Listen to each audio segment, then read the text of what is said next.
کیا تو جسے کہتا ہے اسے ہم سجدہ کرتے پھریں؟ اس طرح کی باتیں وہ کرتے تھے. تو اللہ تعالیٰ وہ ذکر کرنے کے بعد اب رحمان کے بندوں کا ذکر کرتا ہے، اور رحمان کے بندوں کے کوالٹیز سب سے پہلے بتاتا ہے.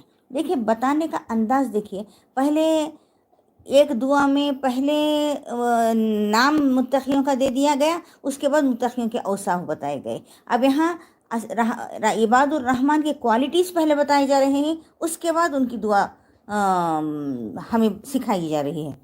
تو اب یہاں بتایا گیا کہ رحمان کے اصلی بندے وہ ہیں جو زمین پر نرم چال چلتے ہیں، اور جاہل ان کے منہ آئیں تو کہہ دیتے ہیں کہ تم کو سلام، جو اپنے رب کے حضور سجدے اور قیام میں راتیں گزارتے ہیں، اور جو دعائیں کرتے ہیں کہ اے ہمارے رب جہنم کے عذاب سے ہم کو بچا لے.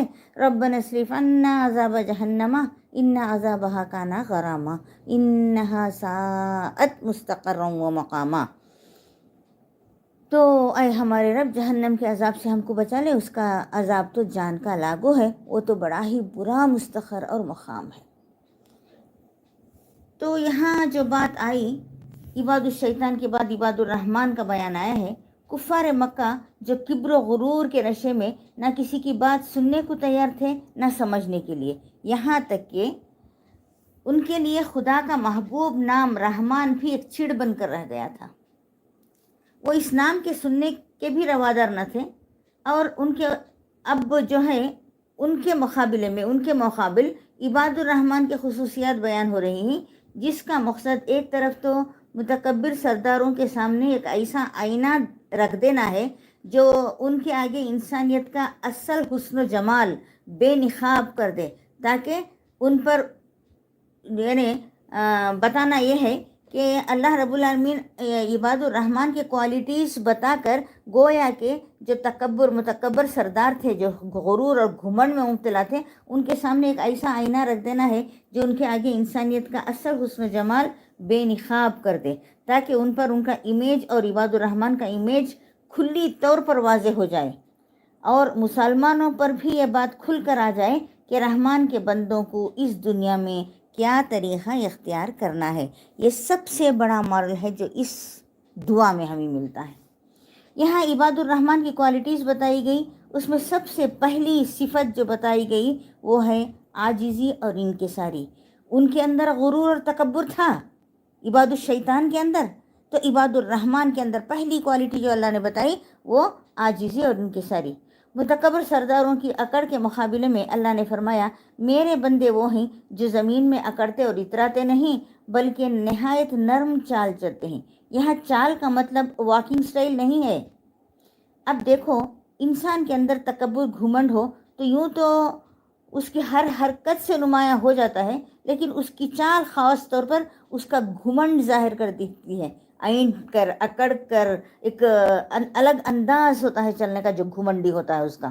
تو عباد الرحمن کے نرم چال سے اصل مقصد اس حقیقت کو بتانا ہے کہ ان کے دلوں میں اللہ کی عظمت اور ہیبت ایسی طاری رہتی ہے کہ یہ چیز ان پر ایکشن سے نمایاں ہو جاتی ہے جو زمین پر کرتے ہیں.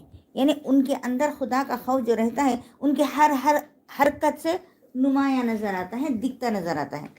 اگر ایک انسان حق کو جھٹلائے، تکبر کرے، اگرچہ وہ اپنی چال میں آرٹیفیشل مسکینی پیدا کر لے، یہ نرم چال میں شمار نہیں ہوتی. تکبر ابلیس کی صفت ہے. حضرت عمر رضی اللہ عنہ کے زمانے میں ایک واقعہ آتا ہے کہ ایک بار ایک لڑکے کو اس طرح نرم چال چلتے دیکھ کر حضرت عمر نے پوچھا کیا تو بیمار ہے؟ اس نے کہا نہیں.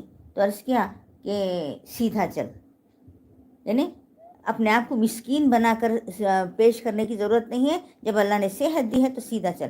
لیکن اکڑ کر چلنا جو گھمنڈی لوگوں کا چلنا آتا ہے، اس کے مقابلے میں اللہ تعالیٰ نے فرمایا کہ میرے بندے نرم چال چلتے ہیں. اس کے بعد دوسری صفت جو بتائی وہ یہ ہے کہ جب جاہل ان کے منہ آئیں تو کہہ دیتے ہیں تم کو سلام، یعنی سلامتی ہو تم پر والی سلام نہیں، جاؤ بھائی تمہارا راستہ تم نہ، ہمارا راستہ ہم نہ. اس طرح کے جو بات کرتے ہیں نا، ہمارا طریقہ ہمارے لیے، تمہارا طریقہ تمہارے لیے، یہ یعنی ان سے اگنور کر دینا. ٹھیک ہے. بنی اسرائیل میں فرمایا زمین پر اکڑ کر نہ چلو، نہ تم زمین کو پھاڑ سکتے ہو، نہ پہاڑوں کی بلندی پر چڑھ سکتے ہو۔ تو مطلب کیا ہے، جب جاہل ان لوگوں سے کٹ حجتی کرنے آتے ہیں، بحث کرنا چاہتے ہیں، تو یہ سنت ابراہیمی پر عمل کرتے ہیں، ان سے الجھنے کی بجائے ان کو سلام کر کے رخصت ہو جاتے ہیں۔ یہ سلام اگنور کرنے کا، کنارہ کشی اختیار کرنے کا ایک شائستہ طریقہ ہے، ٹھیک ہے۔ اب جو تیسری صفت بتائی اللہ نے اپنے، اب یہاں دیکھیے عباد اللہ کی صفت نہیں کہتا اللہ تعالیٰ، رحمان کی رحمت جب جوش میں آتی ہے تو اپنے جو بندوں کو اللہ پسند کرتا ہے ان کے لیے کہتا ہے عباد الرحمن، جیسا کہ سورہ رحمان کی 4 آیتیں میں آیا، رحمان کی رحمت جب جوش میں آئی، الرحمن علم القرآن، اللہ تعالیٰ نے قرآن سکھایا، خلق الانسان، رحمان کی رحمت جوش میں آئی تو انسان کو پیدا کرنے کا اللہ نے فیصلہ فرمایا اور اسے بیان کرنے کی صلاحیت دی تاکہ وہ قرآن پڑھ سکے۔ تو بہرحال یہ رحمان کی رحمت کا جوش میں آنا ہے کہ تیسری صفت جو بتائی کہ عباد الرحمن وہ ہوتے ہیں جو اپنے رب کے حضور سجدے اور قیام میں راتیں گزارتے ہیں، گپے مارتے ہوئے، موبائل دیکھتے ہوئے، گھنٹے نہیں، بلکہ اللہ کے حضور قیام، اللہ کے حضور سجدوں میں اپنی رات کا بڑا حصہ گزارتے ہیں اور یہ دعا کرتے ہیں، ربنا اصرف عنا عذاب جہنم ان عذابها کان غراما انها ساءت مستقرا ومقاما۔ اس صفت میں ان کی پرائیویٹ لائف پر روشنی پڑتی ہے۔ اب دیکھیے جب جاہر ان لوگوں سے کٹ حجتی کرتے ہیں تو وہ پبلک لائف ہوئی نا، اب یہ پرائیویٹ لائف کا ذکر اللہ تعالیٰ کرتے ہیں کہ میرے بندے وہ ہوتے ہیں جو اپنے رب کے حضور سجدے اور قیام میں راتیں گزارتے ہیں اور یہ دعا کرتے ہیں۔ تو یعنی تہجد، یہ اپنی راتیں نرم گرم بستر پر عیش و آرام سے نہیں گزارتے، بلکہ راتوں کو اٹھ کر عذاب جہنم سے بچا لیے جانے کے لیے دعائیں کرتے رہتے ہیں، سحر کے وقت استغفار کرتے ہیں۔ اللہ قرآن میں جہاں کہیں اپنے بندوں کی تعریف کرتا ہے تو یہ وصف، یہ کوالٹی ضرور بیان کرتا ہے کہ میرے بندے ایسے ہوتے ہیں کہ ان کی پیٹھ بستر سے نہیں لگتی، پیٹھ بستر سے نہیں لگتی تو آرام سے نشچنت ہو کر نہیں سوتے ہیں تو بھی انہیں فکر لگی رہتی ہے کہ میرا انجام کیا ہوگا، میری آخرت کیا ہوگی، کہیں میں اللہ کی پکڑ میں نہ آ جاؤں، کہیں میرا برا انجام نہ ہو جائے۔ تو اٹھ کر اللہ کے سامنے گر گراتے ہیں کہ اے میرے رب مجھے وہ رسوا کن عذاب سے بچا لے، مجھے آخرت کی رسوائی سے بچا لے۔ تو اس طرح وہ اٹھ کر اللہ کے سامنے جو مانگتے ہیں وہ اللہ کو بڑا پسند آتا ہے، تو اسی لیے جب بھی اللہ تعالیٰ ذکر کرتے ہیں تو کہتے ہیں کہ ان کی پیٹھ بستر سے نہیں لگتی، یعنی وہ راتوں کو بہت کم سوتے ہیں اور سحر کے وقت استغفار کرتے ہیں، یعنی تہجد گزار ہوتے ہیں۔ تہجد کے تعلق سے حدیث بھی میں نے پہلی دعا میں بتائی ہے، تو دعا کریں اور ساتھ میں کوشش کریں اللہ ہمیں اس کے پسندیدہ بندے جو تہجد گزار ہوتے ہیں ان میں شامل فرمائے۔ اب یہ دعا رمضان سے کس طرح ریلیٹ کرتی ہے؟ سحری کو تو ہم اٹھتے ہیں نہیں، تو تہجد کی پریکٹس کرنے کا بہترین مہینہ ہے رمضان، تاکہ ہم بھی عباد الرحمن کے زمرے میں آ جائیں، تاکہ ہم بھی عباد الرحمن کی لسٹ میں ہمارا نام آ جائے، ہے نا۔ تو پریکٹس اب کریں گے اور 11 مہینے اسے مسلسل کرتے رہیں گے تاکہ اللہ رب العالمین ہمیں بھی عباد الرحمن کہہ کر پکار لے، ٹھیک ہے۔ اس کے بعد اللہ نے فرمایا والذین یقولون ربنا اصرف عنا عذاب جہنم، اتنا سب کوالٹیز بتانے کے بعد عباد الرحمن کے اللہ نے فرمایا اور یہ وہ لوگ ہیں جو کہتے ہیں کہ اے ہمارے رب جہنم کے عذاب سے ہم کو بچا لے۔ وہ جہنم سے پناہ کیوں مانگتے ہیں؟ جس طرح وہاں کی زندگی ابدی ہے، یعنی ان گنت نعمتیں، اسی طرح وہاں کا عذاب بھی دائمی اور لازمی ہوگا۔ جنت کی نعمتیں جہاں ابدی ہوں گی جنتیوں کے لیے، اسی طرح جہنمیوں کے لیے جہنم کا عذاب بھی ہمیشگی کے لیے ہوگا، دائمی ہوگا۔ ان عذابہا کانا غراما، اب غراما کہتے ہیں چمٹ جانے والے عذاب کو، یعنی جہنم کا عذاب ایسا چمٹ جانے والی چیز ہے کہ اس سے پیچھا چھڑانا ممکن نہیں ہے۔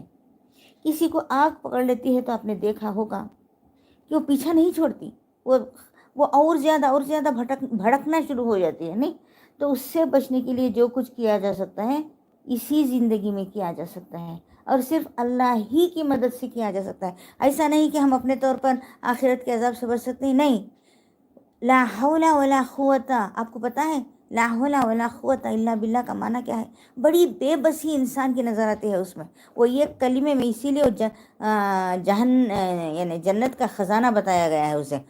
لا حول ولا قوت نہیں ہے، نہ انفرادی طور پر انڈیویجول طور پر طاقت ہے، نہ اجتماعی طور پر طاقت اور قوت ہے نیکی کرنے کی اور برائی سے بچنے کی، سوائے اللہ کی توفیق کے، اللہ کی ہدایت کے. نہیں تو یہاں جہنم سے بچنے کے لیے بھی ہم یہاں اپنے طور پر کوشش نہیں کر سکتے جب تک کہ اللہ کی رہنمائی، اللہ کی مدد ہمارے شامل حال نہ ہو. تو صرف اللہ ہی کی مدد سے کیا جا سکتا ہے نا. مالک بن حارث رضی اللہ تعالیٰ عنہ کا بیان ہے کہ جب دوزخی دوزخ میں پھینک دیا جائے گا، اللہ ہی جانتا ہے کہ کتنی مدت تک نیچے ہی نیچے نیچے ہی نیچے چلا جائے گا. اس کے بعد جہنم کے ایک دروازے پر اسے روک دیا جائے گا. پیاری بہنوں، جس طرح جنت کے 100 درجے ہیں، اسی طرح جہنم کے بھی بے شمار گڑھے ہیں. اس میں کا ایک گڑھا ہے ویل. جہاں کہیں ویل آتا ہے، آپ نے سورہ ماؤن پڑھا ہے نا، ویل للمصلین، ویل ہے ان نماز پڑھنے والوں کے لیے، کافروں کے لیے نہیں، مسلمانوں کے لیے، نماز پڑھنے والوں کے لیے، نمازیوں کے لیے وہاں ویل کا ذکر آیا.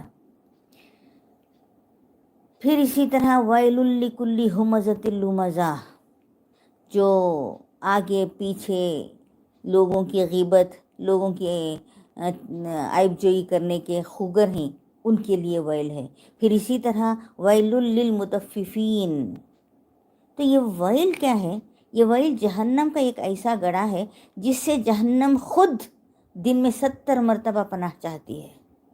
اور یہ جہنم کا گڑھا اتنی ڈیپتھ کا ہے، میں نے بتایا نا، نہ جانے وہ کتنی مدت تک نیچے ہی نیچے چلا جائے گا، اس کے بارے میں بتا رہی ہوں. صرف ویل کے گڑھے کا ایک ذکر نبی اکرم صلی اللہ علیہ وسلم سے جو ثابت ہے وہ میں آپ کو بتا رہی ہوں کہ ویل کے تعلق سے نبی اکرم صلی اللہ علیہ وسلم نے فرمایا اس کا ڈیپتھ اتنا ہے. مثال آپ نے دی کہ بچہ پیدا ہوتے ہی اس کے اندر ڈال دیا جائے تو 70 سال کا ہو کر زمین کی تہ میں پہنچے گا.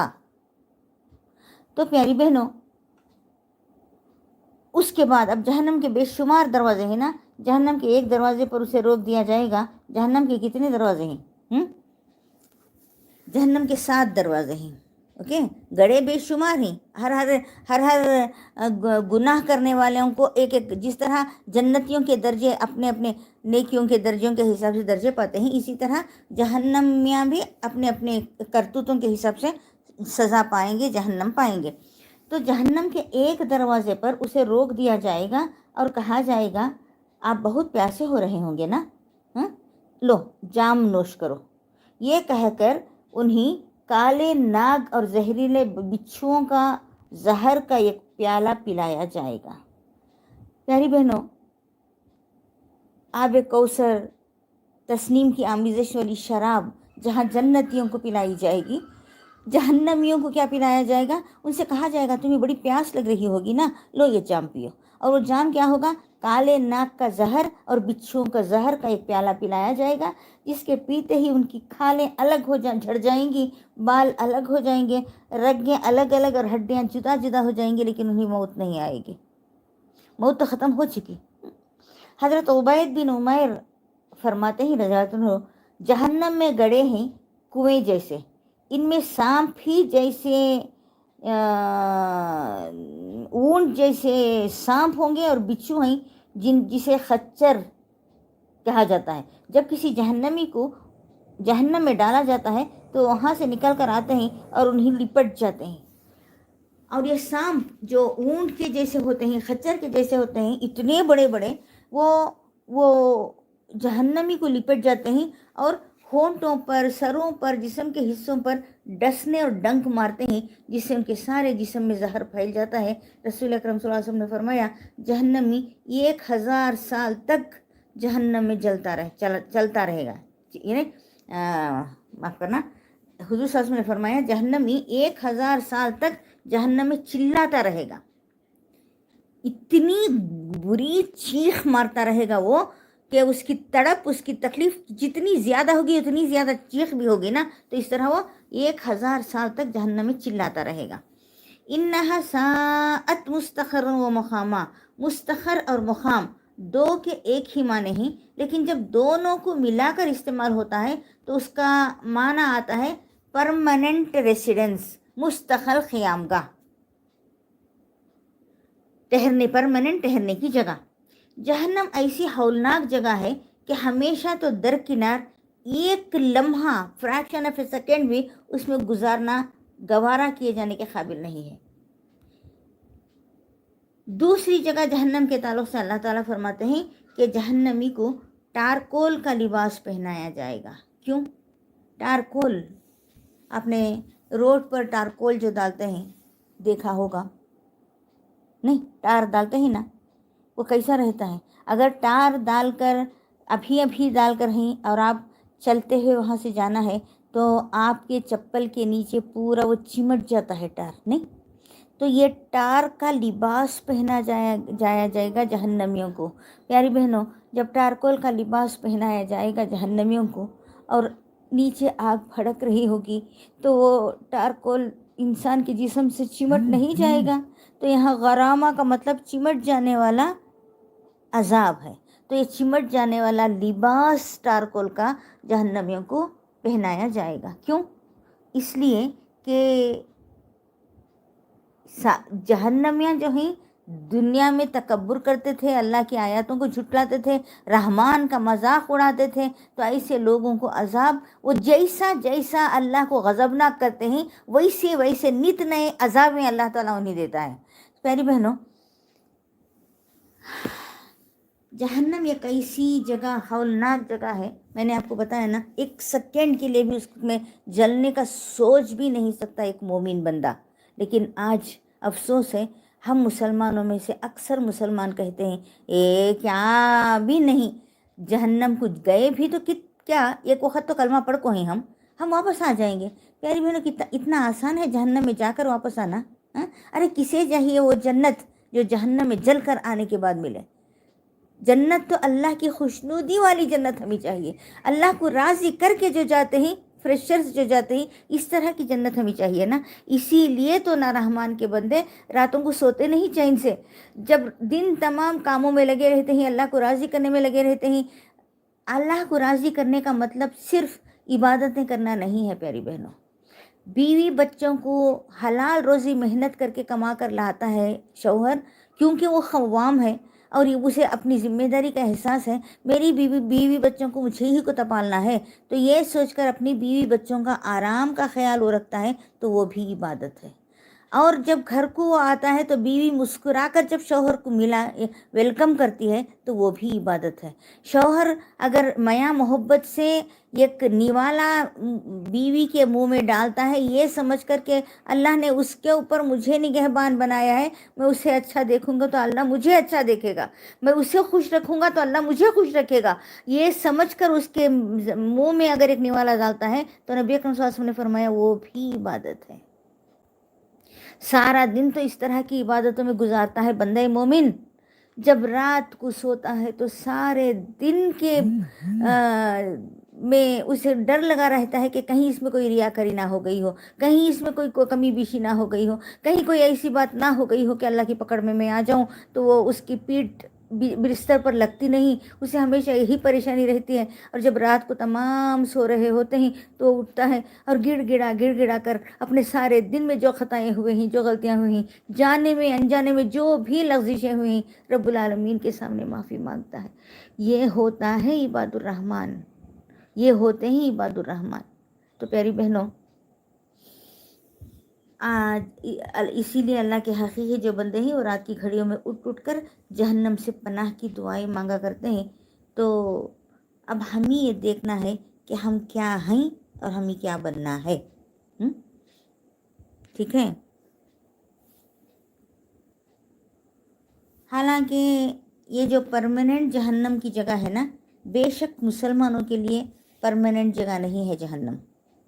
اللہ تعالیٰ نے کافروں کے لیے ہمیشہ رہنے کی جگہ بتایا ہے، مسلمانوں کے لیے نہیں بتایا۔ مسلمانوں کے لیے جو گنہگار ہیں انہوں صرف کلمہ پڑھ لیے، اللہ کے حبیب کی امتی بن گئے، تو اللہ تعالیٰ صرف اس بنا پر جنت کو نہیں بھیجے گا، اس بنا پر سب سے پہلے جنت کو نہیں بھیجے گا۔ پیاری بہنوں، ابراہیم علیہ السلام کو آپ کو یاد ہوگا، ابراہیم علیہ السلام کو جب اللہ تعالیٰ نے امامت دینے کا وعدہ کیا کہ میں تجھے تمام دنیا والوں کا امام بنانے والا ہوں، تو بے اختیار ابراہیم علیہ السلام کی زبان سے نکلا، اور میرے بچوں کو۔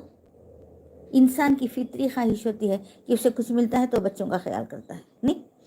تو اللہ تعالیٰ نے فرمایا کہ جو نافرمان ہو گئے ان سے میرا کوئی وعدہ نہیں ہے۔ تو اتنے کانشیس تھے ابراہیم علیہ السلام۔ اس کے بعد ابراہیم علیہ السلام دعا کرتے ہیں کہ رب العالمین اس گھر کو امن والا گھر بنا، اور اس شہر میں ہر طرح کے میوے رزق دے ان کے لیے جو تجھ پر ایمان لائے، یہاں تمام کے لیے نہیں، ان کے لیے، کیونکہ اللہ نے فرمایا تھا نا ظالموں سے میرا وعدہ نہیں، جو نافرمان ہے ان سے میرا وعدہ نہیں۔ تیرے بچے رہے تو بھی اگر وہ نافرمان نہیں تو ان کے لیے میرا وعدہ نہیں ہے، یہ اللہ نے فرما دیا تھا نا۔ تو ابراہیم علیہ السلام کہتے ہیں کہ اب ابراہیم علیہ السلام ہی کی تو اولاد نہ تھی وہاں، تو جو یہاں ہیں میرے بچے، وہ اس میں جو نیک ہیں ان کو رزق لا۔ اللہ تعالیٰ فرماتا ہے کہ دنیا کے رزق کے معاملے میں ہر اس کو بھی دوں گا جو میرا نافرمان ہے، تھوڑا سا رزق تو دنیا میں دوں گا، پھر اسے جہنم کی طرف گھسیٹ لے جاؤں گا۔ تو مسلمانوں کے لیے جہنم پرماننٹ جگہ نہیں ہے، کیونکہ اس کے اندر جو کلمہ پڑا ہوا ہے، میں نے پچھلی دفعہ بھی بتایا، وہ جگنوں کی دم میں چمکنے والی روشنی کی طرح چمکتا رہے گا، تو اللہ تعالیٰ اسے نکال لیں گے اور جہنم سے نکال لیں گے، بالآخر وہ جہنم سے نکلے گا۔ اور اکثر مسلمان فخریہ کہتے بھی ہیں کہ ہم تو صرف چند دن ہی جلیں گے نا، پھر کلمہ پڑھ کر ہی تو اللہ ہمیں جنت کو بھیج دے گا۔ پیاری بہنوں، یہود بھی یہی کہا کرتے تھے کہ ہم جہنم میں ہمیں جانا پڑا بھی تو چند دن، کیونکہ وہ 40 دن انہوں نے بچڑے کو معبود بنا لیا تھا۔ تو آپ سوچئے 1 سیکنڈ کا جلنا کوئی سہ سکتا ہے؟ پھر یہ حماقتیں کیوں؟ تو ہمیں بننا ہے تو عباد الرحمن بننا ہے، رحمان کے بندے اور بندیاں بنائیں، جن کی تعریف قیامت تک کے لیے لکھی گئی اس کتاب میں۔ اللہ تعالیٰ فرماتے ہیں کہ میرے بندے وہ ہوتے ہیں، میرے بندے وہ ہوتے ہیں۔ انشاءاللہ آئندہ جو دعا ہوگی وہ بھی عباد الرحمن ہی کی ایک اور کیٹیگری سے ہوگی، ان کے صفات اللہ تعالیٰ وہاں بتاتے ہیں۔ تو اللہ تعالیٰ سے دعا ہے کہ اللہ رب العالمین ہمیں ایسی کوشش کرنے کی توفیق عطا فرمائے جو عباد الرحمن ہم بن سکے۔ ہم نہیں بن سکتے اپنی کوششوں سے، ہم نہیں بن سکتے اپنی محنتوں سے، اس کے ساتھ دعا بھی مانگتے رہنا ہے۔ ربنا اصرف عنا عذاب جہنم ان عذابها کان غراما انها ساءت مستقرا ومقاما۔ جس طرح ایاک نعبد و ایاک نستعین، ہم وعدہ کرتے ہیں، ہم تیری ہی عبادت کرتے ہیں، تجھی سے مدد مانگتے ہیں، لیکن ہم نہیں اپنے خودی سے نہیں مانگ سکتے، اپنی خودی سے نہ عبادت کر سکتے ہیں، نہ تیری ہی تجھ سے ہی مانگ سکتے ہیں، ہمیں سیدھا راستہ دکھا، اہدنا الصراط المستقیم۔ تو کوشش کرتے ہوئے اللہ سے مدد مانگنا ہے۔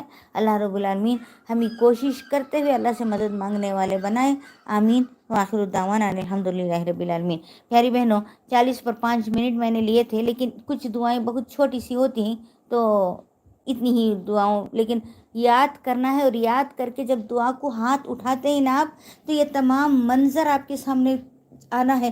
ربنا اصرف عنا عذاب جہنم ان عذابها کان غراما آتا ہے نا، تو ٹارکول آپ کی آنکھوں میں آ جانا ہے، ٹارکول کا لباس اس وقت پہنایا جائے گا۔ اللہ رب العالمین ایسی جہنم سے ہماری حفاظت فرما، رب العزت اس میں جانے والے لوگوں سے ہماری حفاظت فرما، اور ایسے عمل کرنے کی توفیق دے کہ ہم عباد الرحمن بن جائیں۔ اوکے، وآخر الدعوانا الحمدللہ رب العالمین۔ کوئی سوال ہے؟ میں نے ایک سوال پوچھا تھا پچھلی دفعہ اور میرے پیج پر جواب دینے کے لیے کہا تھا، لیکن ایک بہن کا بھی، ایک بچی کا بھی جواب نہیں آیا۔ کیا وہ غور سے سنے نہیں یا جواب دینا ضروری سمجھا نہیں؟ مجھے نہیں معلوم۔ کسی کو یاد بھی ہے وہ سوال یا نہیں، مجھے نہیں معلوم۔ ہاں، وتوفنا مسلمین، اور ہماری جان حالت اسلام میں نکال۔ ایک بار پھر وہ سوال میں آپ کو دوہرا رہی ہوں، اور ہماری جان حالت اسلام میں نکال۔ تو ہماری جان حالت اسلام میں نکلنے کے لیے ہمیں کیا کرنا ہے؟ ایک جملے میں جواب ہونا ہے، ایک سینٹنس میں جواب ہونا ہے۔ دیکھیں کون سی بچی، کون سے، خاص کر میری اسٹوڈنٹس سے میرا سوال ہے، بچیوں سے، GIO کی بچیوں سے، یہ جواب میرے پیج پر ایک سینٹنس میں آ جانا ہے انشاءاللہ۔ اوکے، السلام علیکم ورحمۃ اللہ وبرکاتہ. سبحان اللہ وبحمدہ سبحانک اللہم وبحمدک ونشہد ان لا الہ الا انت نستغفرک ونتوب الیک.